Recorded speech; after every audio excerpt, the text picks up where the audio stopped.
Sebuah video seorang pemuda di Kabupaten Malaka, Nusa Tenggara Timur atau NTT menangis akibat kepindahan pemain sepak bola Lionel Messi dari Barcelona viral di media sosial. Dalam video berdurasi 1 menit 21 detik yang beredar, terlihat seorang pemuda duduk di kursi sambil menangis. Ibu kandungnya langsung mendekati sambil membujuknya agar jangan lagi bersedih. Sambil membelai rambut putranya, sang ibu mengatakan kalau kepindahan Messi dari Barcelona sudah diputuskan oleh petinggi klub sehingga tidak bisa diganggu-gugat.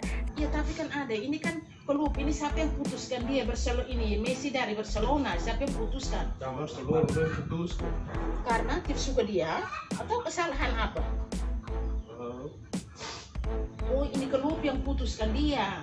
Saat sedang membujuk anaknya, seorang pemuda lainnya yang merupakan kakak kandung pemuda itu menyanyi sambil mengganggu pemuda tersebut kalau dirinya membaca berita Messi telah dikeluarkan dari Barcelona. Ibu kandung langsung memarahi pemuda itu agar jangan lagi mengganggu anaknya. Jadi tidak boleh. Ada kau Fandi, kau tuh memang terlalu. Dan tadi pantas kok Fandi ini menyanyi ini larang lemur dan sepi dia apa lagi? Oh. Ternyata dia sindir. Dia sindir. Baca berita Messi orang kasih keluar. Kenapa dia sampai orang kasih keluar? Dia ini yang Pak Ador bilang ini Barcelona yang kasih putus dia. Cornelius Wandelinus Subang alias Nelwan, warga desa Besikama, Kecamatan Malaka Barat, Kabupaten Malaka mengatakan pemuda yang menangis itu adalah keponakannya. Menurut Nelwan, video itu direkam oleh saudari perempuannya Ador pada Jumat pagi.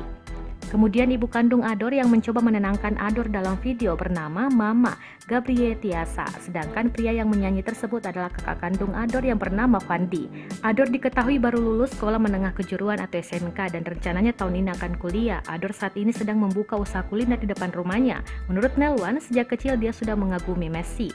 Jika ada pertandingan Barcelona yang ditayangkan di televisi jam berapapun, Ador pasti akan menonton. Nelwan mengatakan setelah ditenangkan oleh ibunya, Ador akhirnya berhenti menangis dan beraktivitas kembali seperti biasanya.